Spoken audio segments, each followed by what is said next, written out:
los signos de interrogación son necesarios en el idioma aymara, dice la pregunta que nos han enviado.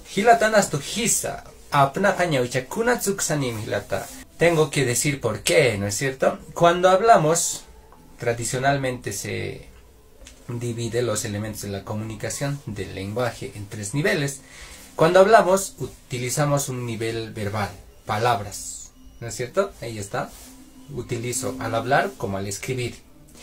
Y elementos no verbales, ahí está el movimiento de manos, gestos, muecas, en fin, que también transmiten significado.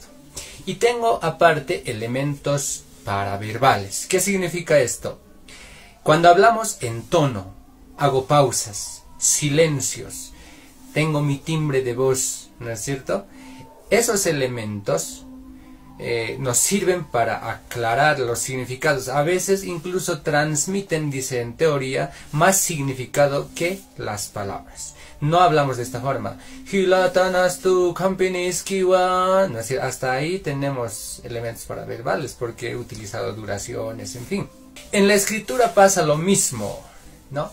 Tenemos elementos verbales que escribimos, las palabras. Con eso redactamos oraciones, frases, textos. Y también tenemos elementos no verbales. Por ejemplo, si en un texto tengo un dibujo, es un elemento no verbal que está respaldando el contenido del texto. Y aparte, tenemos elementos paraverbales también. ¿Cuáles son? Signo de interrogación no es palabra. De admiración no es palabra. Los suspensivos no son palabras, son elementos paraverbales en la escritura. ¿Ya? A veces los yatichiri aymara suelen mezclar 2 niveles, ¿no? Los elementos verbales, que son básicamente las palabras, y los paraverbales. Y suelen decir, no es necesario utilizar mejor dicho, signos de interrogación, porque ya tenemos el sufijo ti, el sufijo cha, sufijo sa, sufijos interrogativos, y además hay palabras. Entonces, ¿para qué vamos a utilizar signos de interrogación? No, entonces mezclan 2 niveles. En realidad, tendríamos que analizar de manera más cabal. En todo idioma existen elementos verbales para preguntar, a no ser que yo no conozca las excepciones. En castellano, por ejemplo, tenemos cuándo, cómo, por qué, son elementos verbales.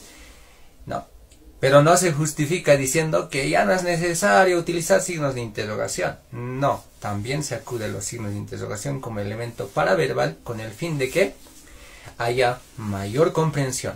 En la escritura no se trata de dificultar con ausencia de signos, de elementos. Más bien que en la escritura tenemos que tratar de ayudar al lector para que comprenda rápidamente. Entonces, aparte de tener elementos verbales, del castellano he citado, el aymara, sufijos y palabras como kunhama, kauka, kauki, etc.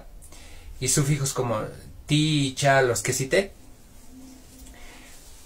Tenemos que facilitar al lector la comprensión, ¿no es cierto? Podemos también adjuntar elementos paraverbales para que se lea mejor. No porque no va a haber signos de interrogación, vamos a tener una escritura más espectacular, ¿no es cierto? Entonces, mejor si tenemos más elementos que ayuden a entender lo escrito. ¿Ya? Puede ser que en oraciones cortas, ¿no es cierto?, no sea muy necesario usar signos de interrogación y se entiende ese argumento de no es necesario utilizar.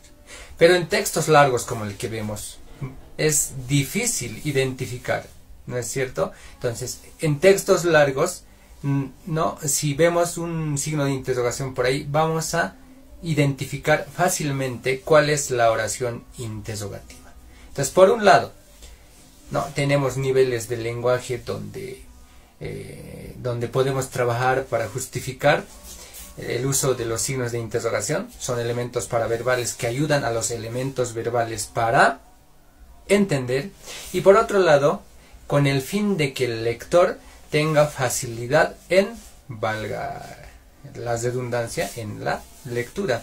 Por eso se justifica el uso de los signos de interrogación, y así entienden varias instituciones, como los textos que estamos viendo acá, textos de enseñanza, no solamente de acá de La Paz, sino de Puno. He visto textos con signos de interrogación, y también por eso en redes utilizamos los signos de interrogación, con el fin de que, ya dije, no tengo que repetir.